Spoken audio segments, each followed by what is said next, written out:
어머님, 이런 거 자꾸 해오셔도 저희 다 못 먹고 결국 거리게 돼요.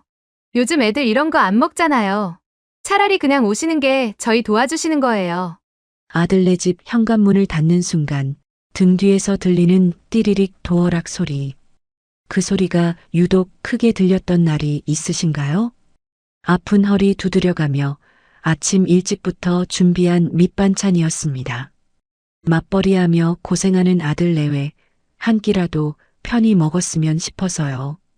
그런데 돌아오는 지하철 안 창문에 비친 내 얼굴은 왜 이렇게 초라한지 모르겠습니다. 며느리가 웃으며 던진 그 한마디. 아내 오는 게 도와주는 거라는 그 말이 밤새 가슴속에서 맴돌았습니다. 평생 바쳐온 엄마로서의 정성이 거절당한 기분. 내 존재가 자식에게 거추장스러운 짐이 된 것만 같았습니다. 우리는 관계가 서먹해지면 더 애를 씁니다. 내가 정성이 부족했나? 고민하며 무언가를 자꾸 더 해주려 합니다. 그런데 말입니다. 혹시 그 더 해주려는 마음이 오히려 며느리와의 사이에 보이지 않는 벽을 세우고 있었던 건 아닐까요?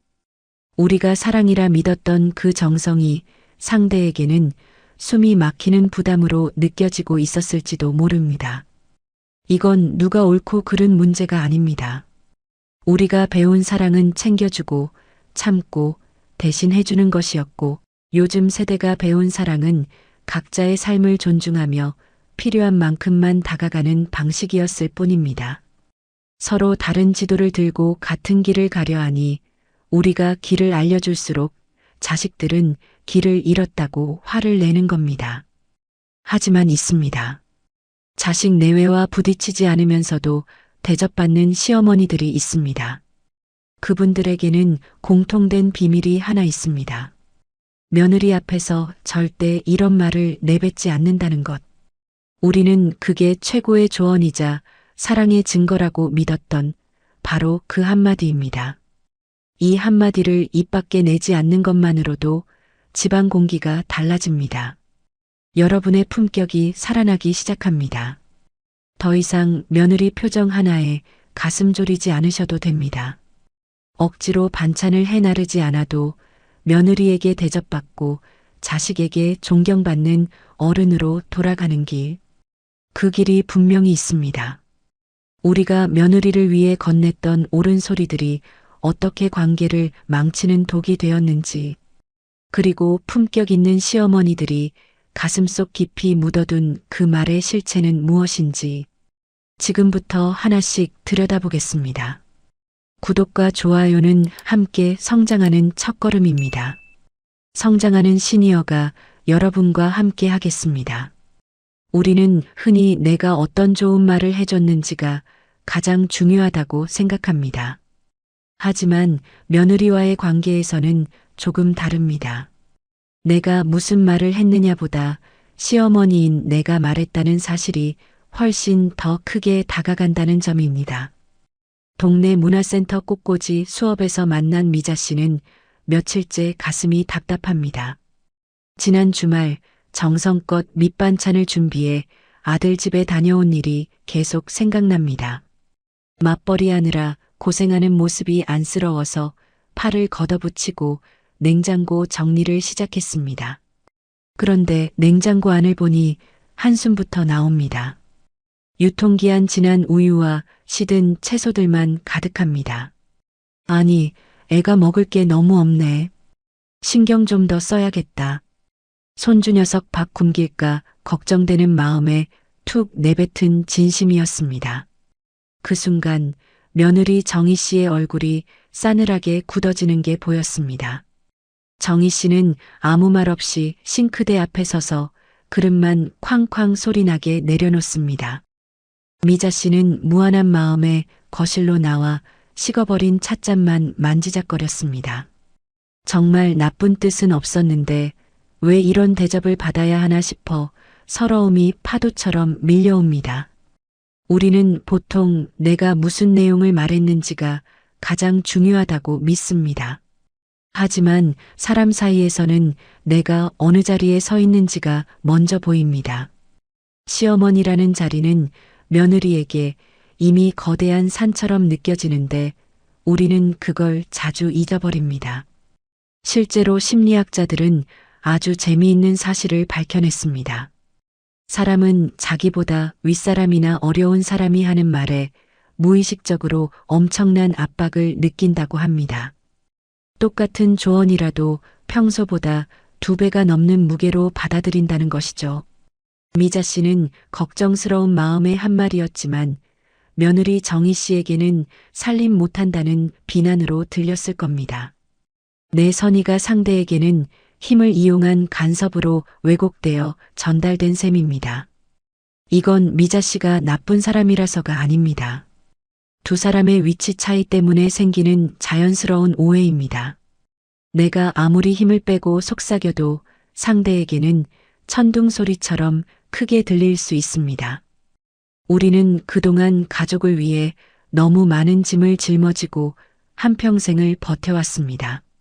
며느리 집안일 하나까지 다 챙겨주어야 비로소 좋은 어른이 된다고 믿었습니다.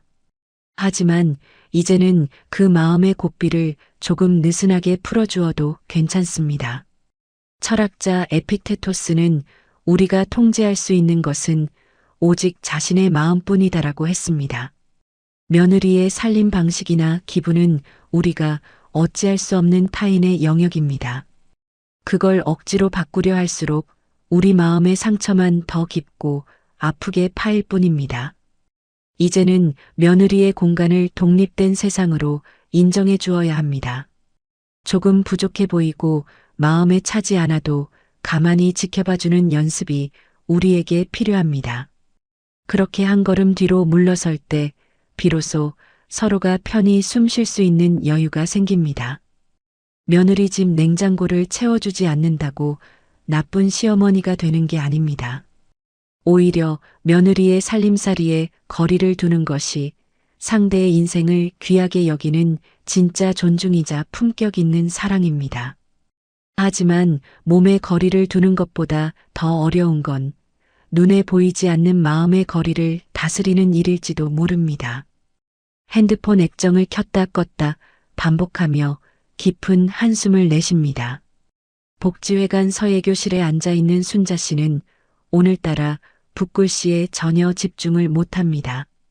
아침에 며느리 정희 씨에게 보낸 카톡 메시지. 숫자 1이 사라지기만 기다리고 있었습니다. 어제 날씨가 갑자기 추워졌길래 감기 조심하라는 긴 문장과 함께 예쁜 꽃 사진도 골라보냈습니다. 한참 뒤에야 울린 진동소리에 반갑게 확인한 답장은 고작 내 어머님 뿐이었습니다. 그 무심한 글자가 가슴을 후벼 파듯 들어와 자꾸만 서운한 마음이 듭니다. 내가 괜히 바쁜 애를 귀찮게 했나 싶어 얼굴이 화끈거리고 자꾸만 내 잘못을 뒤져보게 됩니다. 점심시간에 만난 친구들에게 이 이야기를 하니 다들 한마디씩 거듭니다. 누구는 아예 읽지도 않는다는 분도 있고 어떤 분은 읽고 답도 없다고 씁쓸하게 웃습니다. 젊었을 때는 대수롭지 않게 넘겼을 일들도 나이가 드니 왠지 모르게 마음이 약해져서 작은 말 한마디에도 쉽게 서운해지곤 합니다. 내가 너무 예민하게 구는 건 아닌지, 속이 좁은 시어머니가 된 건 아닌지 스스로를 괴롭힙니다. 하지만 여러분이 유별나게 이상하거나 나약해서 이런 기분이 드는 게 절대 아닙니다. 누군가의 반응에 서운함을 느끼는 건 인간이라면 누구나 겪는 자연스러운 감정입니다. 우리는 가끔 내 감정을 스스로 비난하며 더 깊은 우울의 늪으로 빠져들기도 합니다. 상대방의 짧은 대답은 그저 그 사람의 상황일 뿐인데 우리는 그걸 나라는 사람 자체를 밀어내는 것처럼 느낍니다. 우리가 이렇게 서운함에 밤잠을 설치는 데에는 그럴 만한 심리적인 이유가 분명히 있습니다. 심리학자 브라운과 레빈스는 체면이론이라는 연구 결과를 발표했습니다. 사회적으로 지위가 낮거나 방어적인 입장에 있는 며느리는 자신의 체면을 지키려는 본능이 매우 강하다는 내용입니다. 실제로 진행된 사회적 통계를 보면 며느리들은 시어머니의 말에 무려 65% 이상의 방어적 태도를 보입니다. 이 수치는 여러분이 싫어서라기보다 자신의 일상과 공간을 지키려는 무의식적인 장벽과도 같습니다. 며느리의 단답형 대답은 여러분을 공격하려는 게 아니라 그저 자신을 보호하려는 서툰 몸짓입니다. 며느리도 어쩌면 그 짧은 답장을 보내기까지 수많은 고민과 피로를 견디고 있었을지 모릅니다. 우리는 그저 그 자리에 가만히 서 있는 것만으로도 충분히 존경받을 가치가 있는 분들입니다. 타인의 짧은 대답 하나에 내 인생 전체가 흔들릴 이유는 어디에도 없습니다. 철학자 몽테뉴는 세상에서 가장 위대한 일은 나 자신이 되는 법을 아는 것이다라고 말했습니다. 며느리의 반응에 일일이 의미를 부여하며 소중한 나를 깎아내리지 마세요. 타인의 시선과 반응이라는 감옥에서 벗어나 나를 가장 먼저 안아주는 사람이 되어야 합니다. 내 감정을 소중히 여기고 보호하는 건 결코 이기적인 행동이 아니라 가장 지혜로운 삶의 태도입니다. 오늘 밤에는 복잡한 생각의 타래를 잠시 내려두고 따스한 차 한 잔으로 마음을 달래보세요. 창밖의 달빛을 보며 고생 많았던 당신의 하루를 따뜻하게 배웅해 주시길 바랍니다. 당신은 며느리의 인정이 없어도 그 자체로 충분히 눈부시고 귀한 사람입니다. 이렇게 나 자신을 아껴주자고 마음을 다잡아봐도 막상 자식 내외와 얼굴을 마주하면 참아왔던 진심이 나도 모르게 입 밖으로 비집고 나오려 할 때가 있습니다. 경숙 씨가 요즘 부쩍 아들네 집에서 말을 아끼게 된 건 얼마 전 있었던 일 때문입니다. 모처럼 아들 식구들과 옹기종기 모여 앉아 사과를 깎아 먹다가 무심코 우리 때는 말이야 라고 옛날 이야기를 꺼낸 적이 있었습니다. 그런데 그 말이 입 밖으로 나오기가 무섭게 아들내외가 서로 눈짓을 주고받더니 기다렸다는 듯 금방 다른 화제로 주제를 돌려버리는 겁니다. 그 민망하고 서운한 마음 때문인지 이제 경숙 씨는 아들네 집만 가면 자꾸만 입을 꾹 다물게 됩니다. 옛날에는 어른들의 삶의 지혜라고 불렸던 말들이 이제는 잔소리라는 이름으로 불리는 시대가 되었습니다. 우리가 살아온 세상과 지금 세대가 발을 딛고 서 있는 세상은 너무나도 다릅니다. 예전엔 진심으로 통했던 조언이 지금은 간섭으로 들리는 건 어쩌면 당연한 일입니다. 이건 여러분의 가치관이 틀렸거나 인생을 잘못 살아서 생긴 일이 절대 아닙니다. 단지 시대가 우리 모르게 훌쩍 바뀌어 버린 탓이니 너무 상심하지 마세요. 여러분이 부족해서가 아니라 세상의 온도가 우리 세대와는 다르게 변해버린 것뿐입니다. 미국의 퓨리서치 센터에서 조사한 세대 간 언어 민감도 데이터를 보면 참 놀랍습니다. 기성세대와 젊은 세대가 대화 속에서 정을 느끼는 기준 차이는 무려 40% 이상 벌어져 있습니다. 우리는 간섭을 깊은 애정이자 관심이라 믿으며 살아왔지만 요즘 세대는 이를 개인의 영역을 침해하는 것이라고 느낍니다. 이런 수치는 우리의 대화 방식이 지금 이 시대와 얼마나 어긋나 있는지를 명확하게 보여줍니다. 우리의 소중한 경험이 낡은 유물이 된 것 같아 가슴이 시리기도 하지만 이것 또한 우리가 받아들여야 할 현실입니다. 하지만 여러분이 그 험난한 세월을 버티며 쌓아온 경험은 결코 헛된 것이 아닙니다. 다만 지금은 그 귀한 지혜를 잠시 주머니 속에 넣어두고 침묵이라는 배려를 꺼내야 할 시기일 뿐입니다. 철학자 헤라클레이토스는 같은 강물에 2번 발을 담글 수 없다고 말했습니다. 흐르는 강물처럼 세월은 쉼없이 변하지만 대화의 방식도 그 물결에 따라 부드럽게 바뀌어야 합니다. 시대의 변화를 유연하게 인정할 때 비로소 우리는 자식들에게 상처받지 않을 권리를 얻게 됩니다. 자식들에게 인정받으려 애쓰는 게 아니라 시대가 바뀌었음을 담담히 받아들이는 겁니다. 우리 때는이라는 말을 꺼내지 않아도 당신이 살아온 세월의 무게는 이미 충분히 빛납니다. 내 삶의 경험을 내려놓는 것만큼이나 힘든 일이 또 하나 있습니다. 바로 가까운 사이라는 믿음 때문에 우리도 모르게 허물어버린 마음의 문턱입니다. 우리가 가장 아끼고 가깝다고 믿을 때 오히려 우리 마음의 필터가 가장 쉽게 고장난다는 사실을 알고 계셨나요? 가장 사랑하는 사람에게 우리는 때때로 가장 잔인한 실수를 저지르기도 합니다. 시카고 대학교의 보아즈 사비츠키 교수는 이를 친밀도 통신 편향 실험으로 증명했습니다. 우리는 상대와 친하다고 믿을수록 내 진심을 상대가 다 알 것이라고 착각합니다. 그 확률을 실제보다 무려 30% 이상이나 높게 평가한다는 데이터가 나왔습니다. 우리는 식구니까 다 이해하겠지라는 그 믿음이 말의 예의를 생략하게 만드는 주범이 되는 것입니다. 가족이라는 이름 뒤에 숨어 우리는 너무나 쉽게 상대의 마음을 과신하고 선을 넘곤 합니다. 동네 모임에서 만난 영숙 씨도 이 달콤한 착각에 빠져 큰 서운함을 겪었습니다. 오랜만에 놀러온 며느리 앞에서 맛있는 고기를 구워주며 흐뭇하게 웃었습니다. 예, 나는 내가 정말 친딸 같아서 하는 말이다. 영숙 씨는 이 정겨운 말을 시작으로 며느리의 옷차림부터 아이 교육까지 한참을 조언했습니다. 정말 딸처럼 아끼는 마음에 하나라도 더 챙겨주려 했던 영숙 씨의 진심이었습니다. 하지만 며느리의 표정은 갈수록 어둡게 가라앉더니 결국 서둘러 자리를 피하고 말았습니다. 영숙 씨의 딸 같다는 표현이 며느리에게는 벗어날 수 없는 감옥이 된 셈입니다. 친밀함을 무기로 며느리의 사생활을 간섭하는 날카로운 칼날이 되어버린 것이죠. 며느리는 절대로 내 딸이 될 수 없다는 사실을 아프지만 받아들여야 합니다. 딸은 내가 야단을 쳐도 금방 돌아서서 애교를 부리는 피를 나눈 천륜입니다. 하지만 며느리는 남남으로 만나 평생을 예의로 가꾸어야 할 귀한 손님입니다.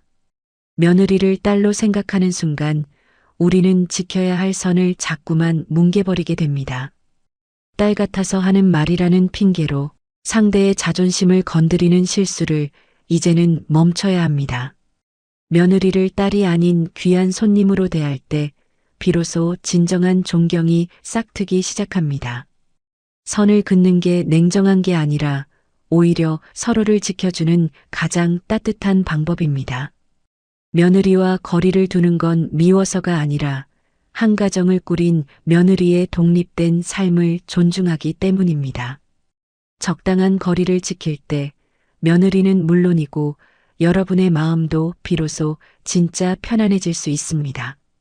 하지만 이렇게 마음을 다잡고 거리를 두려 애써도 우리가 사랑이라고 믿고 건네는 다정한 말 한마디가 때로는 전혀 다른 오해의 씨앗이 되기도 합니다.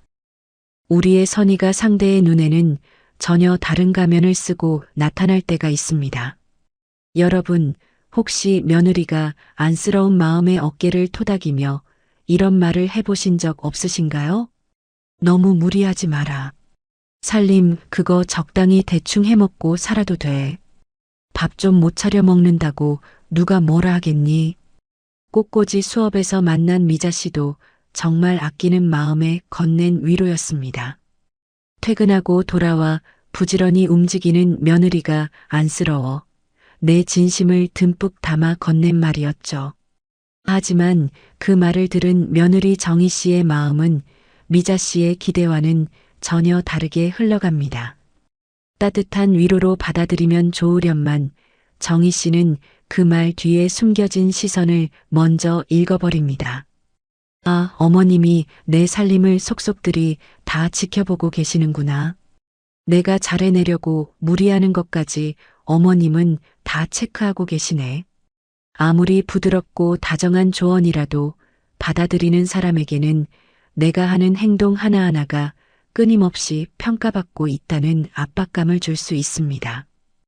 시어머니의 깊은 관심이 며느리에게는 집안 곳곳에 설치된 보이지 않는 CCTV처럼 느껴질 수 있다는 사실을 우리는 자주 잊어버립니다. 무리하지 말라는 말은 뒤집어 생각하면 내가 무리하는 걸 내가 보고 있다는 뜻이 되기도 합니다. 며느리가 쉴 때 쉬고 먹을 때 먹는 그 모든 사소한 순간에 시어머니의 조언이 따라붙는다면 그것은 더 이상 위로가 아니라 보이지 않는 감시가 됩니다. 최고의 배려는 때로 모른 척 지나쳐주는 것입니다.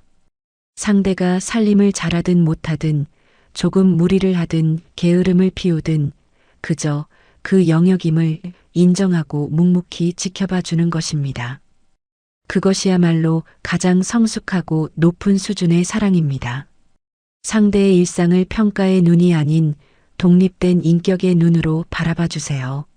며느리에게 가장 필요한 것은 잘해라 혹은 대충 해라라는 조언보다 누구의 시선도 의식하지 않고 편히 쉴 수 있는 자기만의 공간입니다. 그 공간을 지켜줄 때 며느리는 비로소 시어머니의 곁에서 편안함을 느낍니다. 며느리의 삶에서 시선을 거두는 게 무관심이 아니라 가장 높은 차원의 사랑입니다. 머리로는 거리를 둬야지 싶다가도 같이 살다 보면 한마디도 안 할 순 없습니다. 그런데 조심한다고 꺼낸 사소한 말 한마디에 갑자기 분위기가 싸해지면 참 당황스럽습니다. 도대체 왜 이런 일이 생기는 걸까요? 가끔은 도무지 이해할 수 없는 상대의 반응에 당혹스러워 밤잠을 설치는 날이 있습니다. 평소에는 성격 좋고 싹싹하기로 소문난 우리 며느리가 왜 갑자기 별것도 아닌 말에 나를 세우거나 눈물을 쏟는 걸까요? 문화센터 친구인 순자 씨는 며칠 전 겪은 일을 떠올리면 아직도 가슴 한구석이 꽉 막힌 것처럼 마음이 가라앉질 않습니다. 아들네와 즐겁게 저녁 식사를 하던 자리였습니다. 순자 씨는 정말 아무 생각 없이 평소 하던 대로 수저를 내려놓으며 이렇게 말했습니다. 예, 오늘 국이 좀 짜다. 그런데 그 순간 믿기지 않는 일이 벌어졌습니다. 며느리 선영 씨가 앞치마에 얼굴을 묻고 한참을 서럽게 울기 시작한 겁니다. 순자 씨는 너무 당황해서 어쩔 줄을 몰랐습니다. 내가 무슨 죄를 지었나? 아니, 국이 짜서 짜다고 말한 게 그렇게 눈물 흘릴 일인가? 싶어 밤새 잠을 이루지 못하고 스스로를 괴롭혔습니다. 하지만 여러분, 꼭 기억하셔야 할 사실이 있습니다. 그 눈물은 절대 그날의 국 한 그릇 때문에 흐른 것이 아닙니다. 심리학자 바우마이스터는 2001년 연구를 통해 부정성 편향이라는 현상을 증명했습니다. 사람은 긍정적인 말보다 부정적인 자극을 무려 3배나 더 강하고 선명하게 기억하는 경향이 있다는 것이죠. 특히 몸이 천근만근 무겁고 마음까지 지친 날에는 평소라면 웃어넘길 작은 말 한마디도 평소보다 몇 배는 더 아프게 다가오는 법입니다. 선영 씨가 흘린 눈물은 단순히 국이 짜서가 아닙니다. 그동안 혼자 삼켜온 피로와 육아의 힘듦, 그리고 시어머니께 잘 보이고 싶어 긴장하며 애쓰던 마음들이 그 한마디에 한꺼번에 터져버린 것입니다. 찰랑찰랑 가득 찬 찻잔에 물 한 방울만 더해져도 물이 왈칵 넘쳐버리듯 며느리의 마음도 이미 서운함으로 가득 차 있었던 겁니다. 마음이 상하는 건 결코 말 한마디 때문이 아닙니다. 그동안 말 못하고 꾹꾹 눌러 담아온 속상함이 이제야 한계를 넘었기 때문입니다. 며느리도 어쩌면 그날따라 일이 너무 고됐거나 몸이 좋지 않아 마음을 다스릴 힘이 조금도 남아있지 않았을지도 모릅니다. 며느리의 예민한 반응을 보며 너무 나를 탓하거나 반대로 며느리를 버릇없다고 미워하지 마세요. 감정의 파도가 높게 일 때는 그저 배를 멈추고 물결이 가라앉길 조용히 기다려 주어야 합니다. 철학자 파스칼은 인간의 모든 불행은 방 안에 조용히 머무는 법을 모르는 데서 온다고 했습니다. 때로는 아무 말도 하지 않고 서로의 공간을 지켜주는 것, 오늘 많이 힘들었나 보구나 하고 속으로만 삼켜주는 것이 관계의 가장 큰 지혜가 됩니다. 그동안 며느리의 기분까지 다 맞추려 노력했던 당신의 고단함을 이제는 조금 내려놓으세요. 마음의 짐을 덜어낸 자리에 따뜻한 평온함이 깃들기를 진심으로 바랍니다. 오늘 저녁에는 당신의 지친 어깨를 스스로 토닥여주며 편안한 시간을 보내시길 바랍니다. 상대의 눈물에 내 마음까지 젖어들 필요는 없습니다. 당신은 오늘 하루도 최선을 다해 사랑을 건네셨으니까요. 이렇게 말 한마디 건네는 것도 살얼음판 걷듯 조심스러운데 자식들 잘 살라고 아끼고 아낀 돈으로 챙겨준 정성까지 거절당하면 정말 가슴이 무너집니다. 분명 큰 마음 먹고 베푼 것인데 왜 고맙다는 말 대신 차가운 대답이 돌아오는 걸까요? 내 돈 들여 정성껏 선물하고도 오히려 마음이 무안해지고 미안한 마음까지 드는 참 묘하고도 속상한 상황이 있습니다. 영숙 씨는 며칠 전부터 마음 한구석이 몹시 무안하고 억울합니다. 아들네 집에 놀러 갔다가 청소기가 너무 낡은 걸 보고는 안쓰러운 마음에 큰맘 먹고 최신형으로 하나 주문해 보냈습니다. 내 자식들 좋은 환경에서 살라는 부모의 순수한 정성이었죠. 당연히 어머님 너무 좋아요. 감사해요라는 반가운 인사를 기대했습니다. 하지만 돌아온 며느리 민지 씨의 반응은 영숙 씨의 기대와는 너무나 달랐습니다. 어머님, 저희가 알아서 할게요. 다음부터는 물어보고 사주세요. 거절의 기운이 섞인 이 차가운 문자 한마디가 영숙 씨의 가슴을 아프게 찌르고 지나갔습니다. 내 돈 들여서 제일 좋은 것을 사주고도 거절당한 기분이 들어 억울하고 무거운 마음이 솟구쳐 오릅니다. 도움이 되고 싶어 건넨 따뜻한 손길이 왜 자꾸만 차갑게 밀려나는 것처럼 느껴지는 걸까요? 우리는 사랑의 표현으로 무언가를 주려 하지만 상대는 그것을 내 삶에 대한 간섭이나 선택권 침해로 읽기도 합니다. 심리학자 잭 브램은 1966년에 심리적 저항 이론을 발표했습니다. 사람은 자신의 자율성이나 스스로 결정할 권리를 위협받는다고 느끼면 본능적으로 강한 거부감을 보인다는 것이죠. 상대의 조언이나 선물이 아무리 옳고 좋은 것이어도 약 70%의 확률로 반발심이 생길 수 있다는 데이터가 이를 증명합니다. 며느리 민지 씨는 청소기라는 물건이 싫은 것이 아니라 자기 집의 물건 하나까지 스스로 선택하고 결정할 권리를 지키고 싶었던 셈입니다. 조언이나 물질적인 도움을 멈추는 것은 며느리를 무시하거나 외면하는 행동이 절대 아닙니다. 오히려 며느리가 한 가정을 충분히 잘 꾸려갈 수 있는 유능한 사람임을 인정해주는 가장 높은 수준의 사랑입니다. 내가 끼어들 자리를 비워두는 것이야말로 시어머니가 줄 수 있는 가장 품격 있는 선물입니다. 철학자 에픽테토스는 자유는 우리가 통제할 수 없는 것을 포기할 때 얻어진다고 했습니다. 자식들의 살림 방식이나 그들의 선택에 대한 통제권을 내려놓을 때 비로소 여러분의 마음도 진정으로 자유로워질 수 있습니다.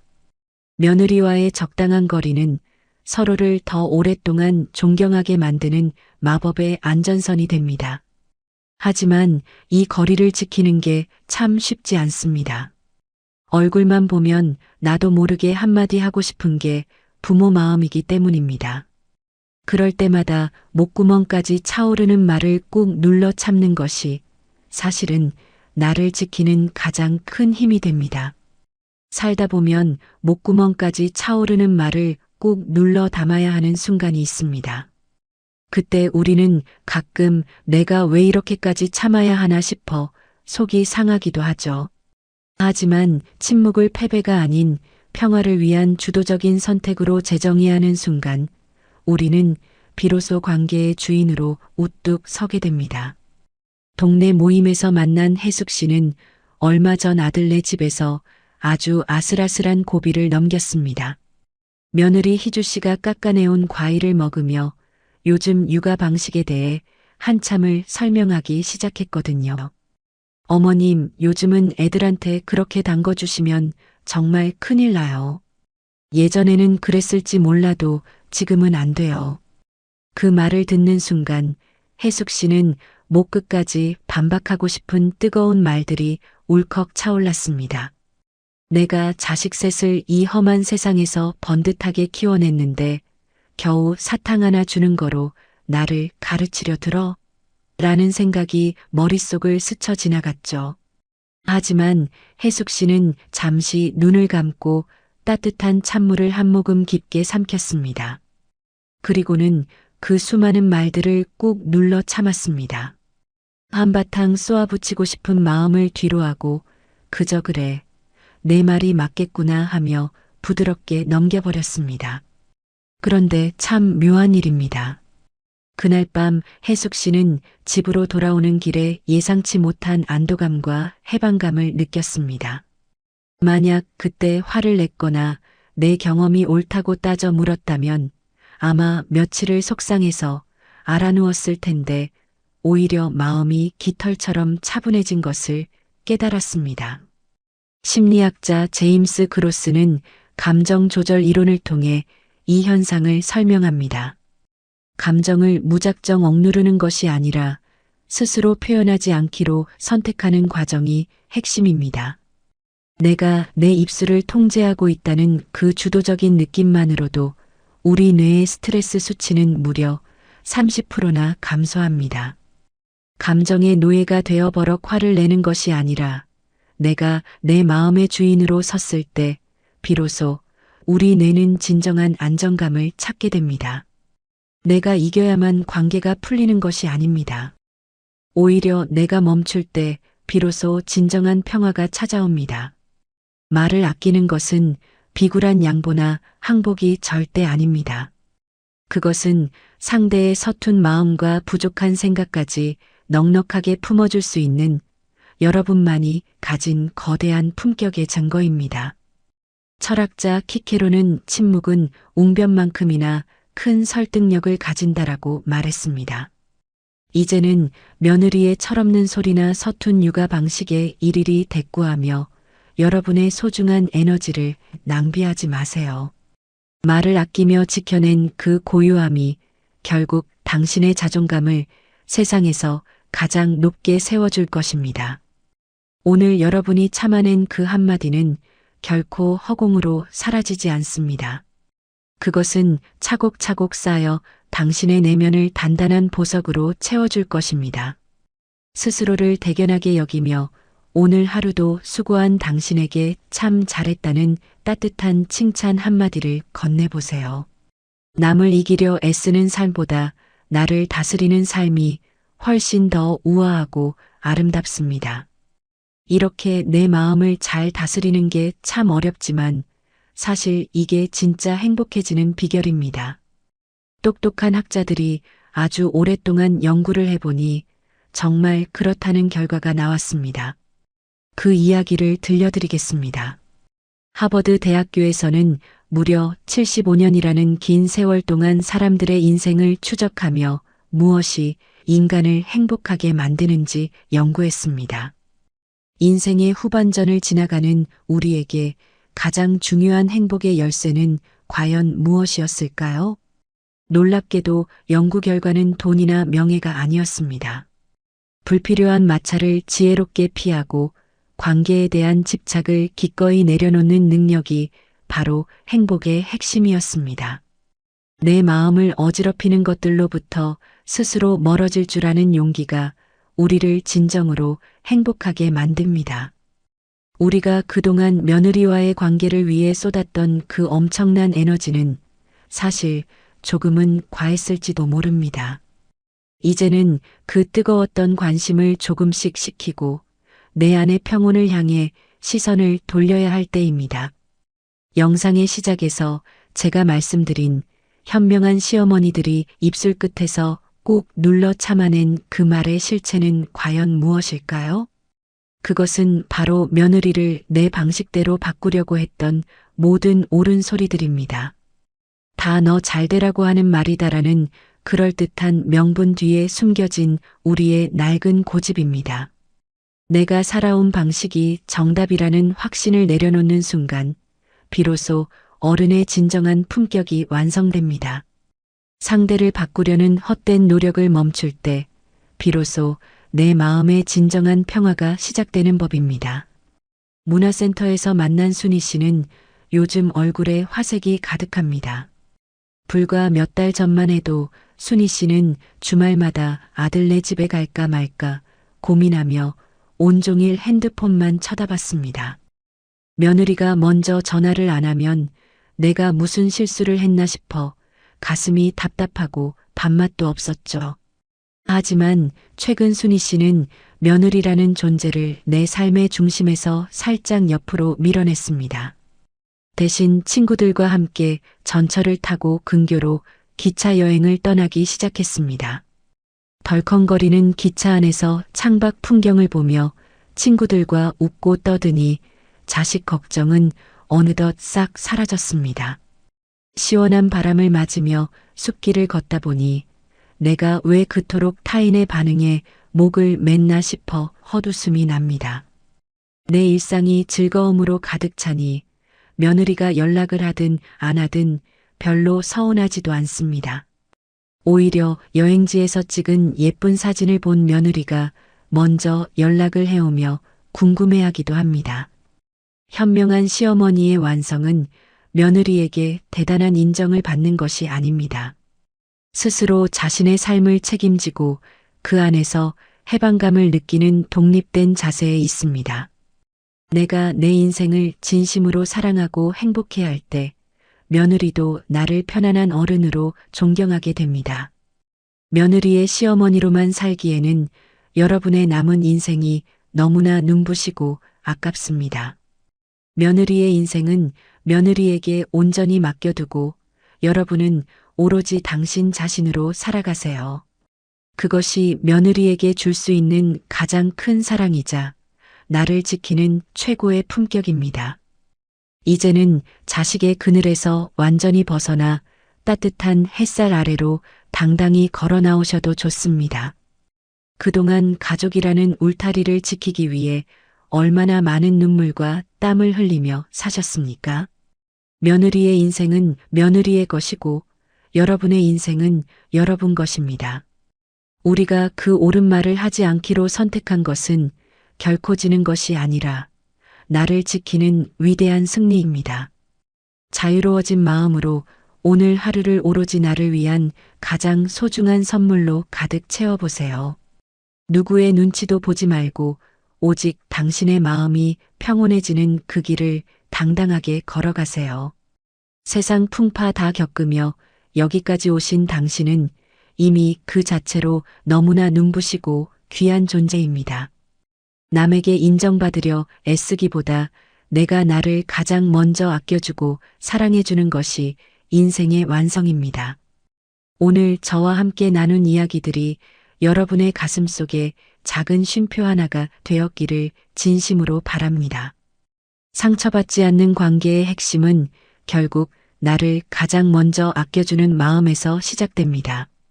긴 영상 끝까지 함께 해주셔서 진심으로 감사합니다. 여러분과 함께하는 성장하는 시니어입니다. 나이는 숫자일 뿐 우리의 성장은 계속됩니다. 지금이 당신 삶의 진짜 시작입니다. 오늘도 내일도 함께 걸어가요. 오늘 이야기가 도움이 되셨다면 구독과 좋아요로 응원해주세요. 여러분의 응원이 더 좋은 이야기를 만드는 큰 힘이 됩니다. 감사합니다.